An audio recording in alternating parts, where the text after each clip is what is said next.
I like interesting voices. Hi, my name is Sam Johnson and I am a voice teacher.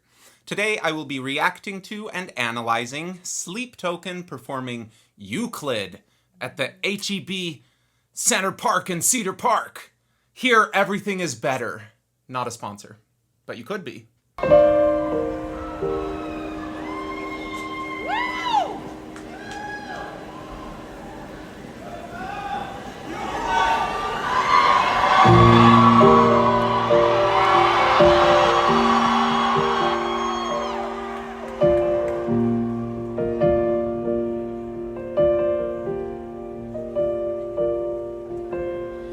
Running back, give me 5 of them inside. Fix are on the inside, burning. Got a ghost in a hallway, breathing heavy head that won't stop turning. I'm afraid it's a bad collision. My mind is an open highway. Give me the twilight to revision. Give me He's got a really interesting voice. He's kind of like pulling his lower lip up, I think. Again, it's kind of hard to make out everything he's doing due to his costume and the lighting and everything. But there's an interesting kind of quality that's a little bit darker than I think what we'd get from just a normal spoken kind of quality. I'm not completely sure what to make of his voice yet. Let's ride on a sunset skyline. Call me when you get the chance. I can feel the walls around me closing in. Yeah, it's almost this like affected kind of sound, almost pulling your tongue back or lowering the larynx a little bit. It's a cool sound. It's really not something that I hear a lot. And it's really important to find our niches. And there is some really good vibrato still, so that's the only problem with these affected sounds is sometimes they like throw out vocal production to make it so that it's not as easy to make or as sustainable. But if you are able to sustain some vibrato and perform for full songs and full shows, that, you know, speaks to if it is sustainable. It's just if you're trying to imitate these kinds of sounds and you're not able to do those things, it might be more worth your time to start by looking for a more standard production of voice, just a little closer to how you would speak the words, rather than kind of putting it in this kind of quality, because it is kind of singing through a voice. And I just don't know his voice well enough to be able to imitate it completely, but that's my first instinct. Running forward alive like water. See the past on an empty ceiling. I play along with the life signs anyway. Hope to God you don't know this feeling. Then in reverse you were all my symmetry. I will lay my life on. So Yeah, I hear it on some of those ones a little more. Lay my life on. But when he goes to more of the E vowels, those seem a little bit like clearer, closer to that E, D, D, D, D. It's not nearly as like as what I just did, but if your wings won't find you, heaven, I'll bring it down like an ancient bygone. Call me when you have the time. So if you're trying to make that kind of sound, start by just like yawning. A lot of times people will be told to like raise their soft palate when they're singing, which if you go to an extreme does affect your laryngeal position as well. the fun fact that Big Pharma doesn't want you to know is that if you're just speaking and it doesn't sound very nasal, you probably are raising your soft palate already. For example, if I go, hello, and then I start squeezing my nose, we can tell if it's nasal based on if the quality changes. Hello. So it's not like I'm actively trying to raise my soft palate, but it does sound fairly similar in between. Versus if I was like really trying to make it this loftier kind of quality. Hello. It also doesn't change the quality. If I went all the way to the other way and I let my soft palate actually fall down, it would be this kind of kind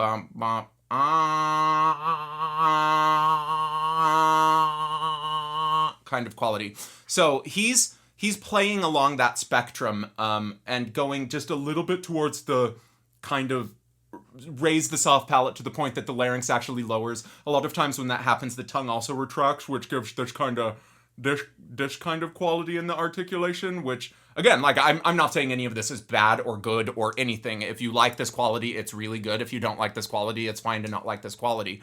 My job is to see, is it something that is repeatable, and is it something that we can kind of steal from, if it is a quality that we like, to go put on our music in ways that feel really satisfying.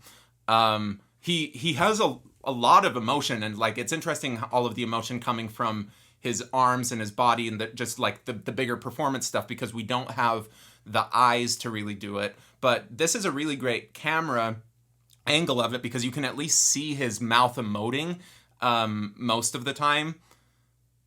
Interesting. Still don't know completely what to think. I just need to leave this part of me behind. Do you remember me? Okay, cool. So then we get to that, and he adds a little bit of heavier distortion. Do you, Ray? Do you, Ray? I think he's probably using some sort of vocal fry. But when you go in with this kind of quality, Do you, Ray? Versus if I was asking for kind of the more spoken quality. Do you, Ray? Do you, Ray? Do you, Ray? Which makes it sound deeper, I guess. Let me know in the comments what you hear between those two examples. When the rain gathers, when do you still believe? Until he's using these really gentle sounds, but it still sounds like full voice. Most of my life, I assumed that to get that kind of sound, you would need to feel something in your chest. Even though I was like making those sounds without feeling anything in my chest, the fact that I didn't feel anything in my chest made me think that it would have to sound disconnected to my audience. And as we hear with this, that's not really the case. Do you free? Do you? Doesn't necessarily sound flipped, because it's still got some support, and it's still got like more normal pronounced vowels. But with him, if we're using that kind of cellular quality, do you? Like, it still sounds connected because you have the support. If you lose the support, do you? Do you? But in terms of where I'm feeling that sensation, it's very similar in between. I'd be curious what he is experiencing as he sings these kind of things, if he would agree or disagree or whatever. But that's how it feels to me.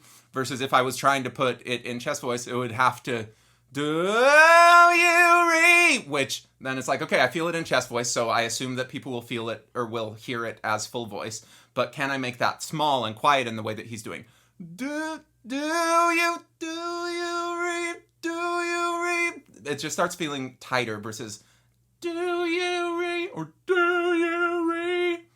Again, nothing wrong with any of these, except for I know that if I sing that first way a really, really long time, I lose my voice. And if I sing the way that I'm assuming he's singing, you don't lose his voice or my voice or yours. You don't lose any voices. And nothing else matters.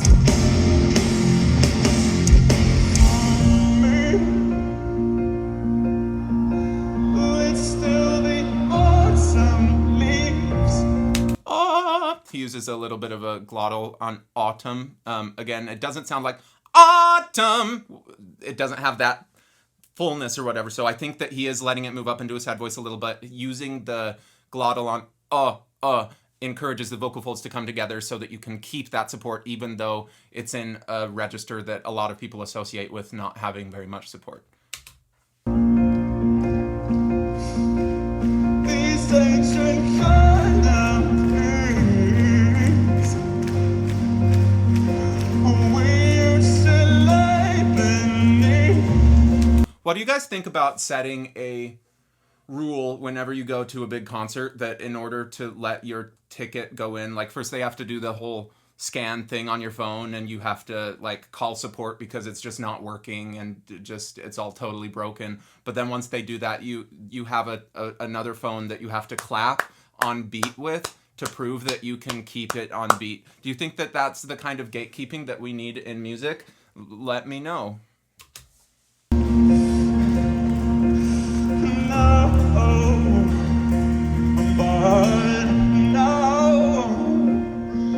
sometimes when he does go to that more, he has this cry in his voice pretty much all the time, but he does use some moments that are a little bit more chest pulley versus other times that are like the better mix that I think he's defaulting to.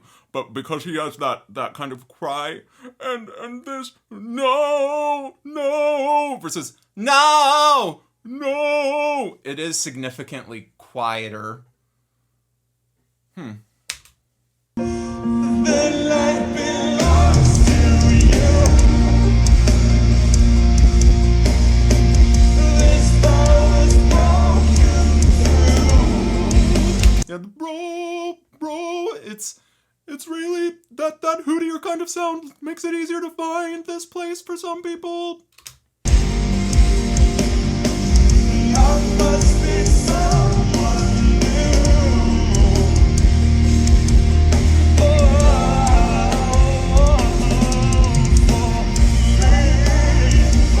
Me.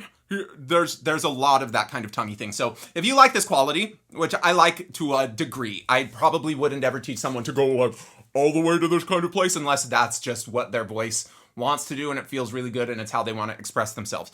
But if you like that quality and it's Play with consciously retracting your tongue, what he's not doing is opening his mouth a ton while he does that. me. Eee. Like you can just see in my tongue. Versus It's kind of closer to an position. But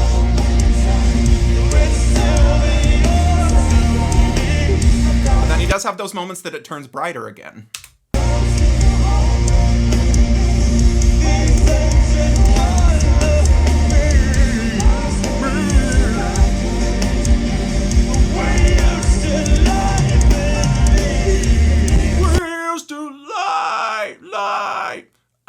Yeah, it doesn't sound forced to me. It sounds like a really easy production, but not like emotionally easy.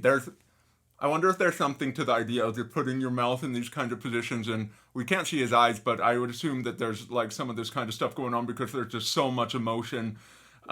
Does putting the body in this position create the emotion, or does the emotion put the body in this position? And I think there is some back and forth between those.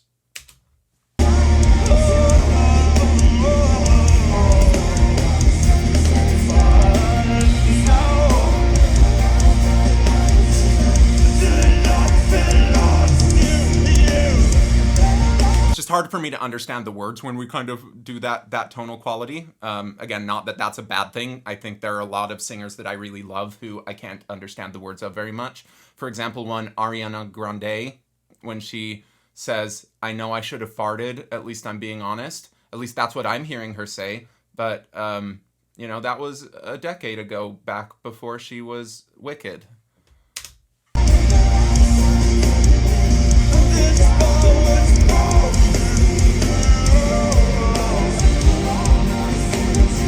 There's a lot of just how he's using his body that I think is affecting the quality of the sound in ways that are making people like it, so that it sounds very emotional. But again, he's holding tension in some parts of his body, but not in the parts of his body that are really responsible for creating voice. And that's an important thing to happen, because a lot of times when we feel this emotion, we feel it as tension, and then that tension will kind of migrate, and then we'll stop letting our breathing work as well, or we'll start holding things up here in ways that are really tense and not very comfortable. So being able to feel this, like, right, if I just stick my arms out and I flex them, like, it's a lot easier to find this kind of emotive place versus if I was just totally relaxed, and it doesn't have the same sort of communicative desire. But if I put it all right here, it's going to really affect the feeling and my ability to sing it, and that's not comfortable. So he does a really good job of allowing his vocal mechanism to remain unaffected from all of the movement that he's doing with his bigger muscles.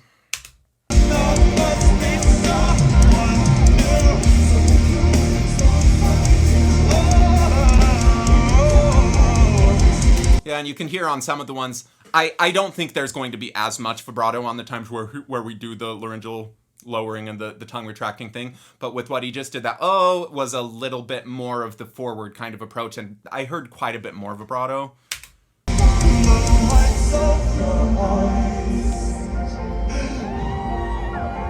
Yeah, I mean, it sounds like he's on having a breakdown, which is everything that I want to hear from my performers while they're performing songs about having a breakdown or whatever. I don't know what he's talking about. I haven't listened to a single freaking word that he said.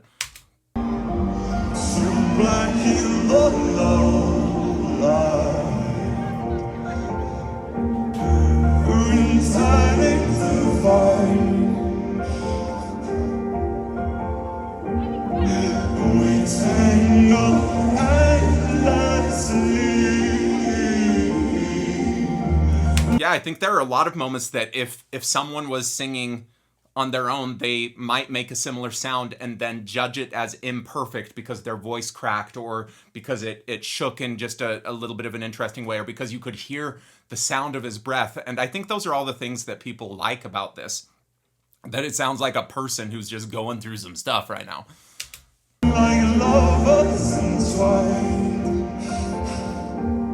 Yeah, like there's so much emotion and just going.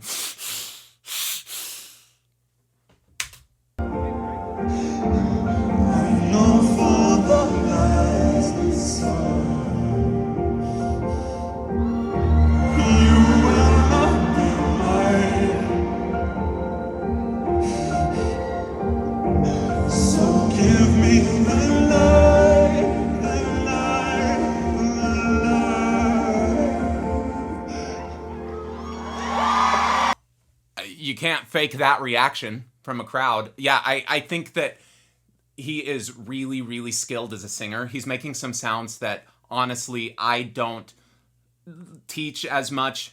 That's okay, because it seems like it's working pretty well for him.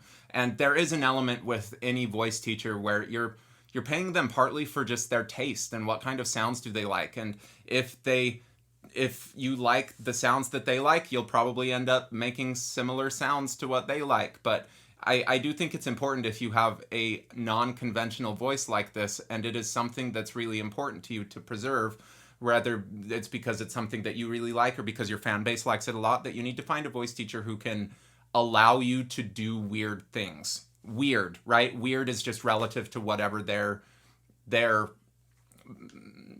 viewpoint is. Like, this is not weird at all compared to some weird things that I've seen. But if you put this singer in front of a lot of like classical voice teachers especially, or maybe not, I don't know, I'm not going to justify it with that. Just you put that sound in front of a lot of voice teachers and they'll be like, this is weird, let's change it.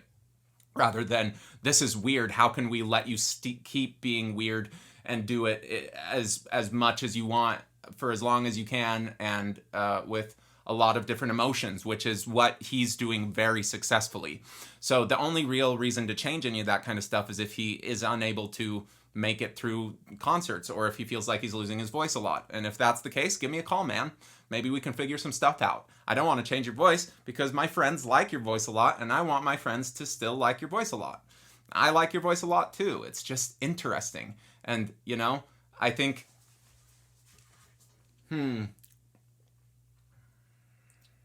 I like interesting voices. I like voices that make me wonder, how are you able to do that? Because it's using some of these qualities that, in my experience, has made singing harder for people, and for you it doesn't seem to. So I want to understand your brain. I want to pluribus your brain. Thank you for watching. Please like, subscribe, leave a comment below. And what else should we do? Use your turn signals when you're driving. Thank you.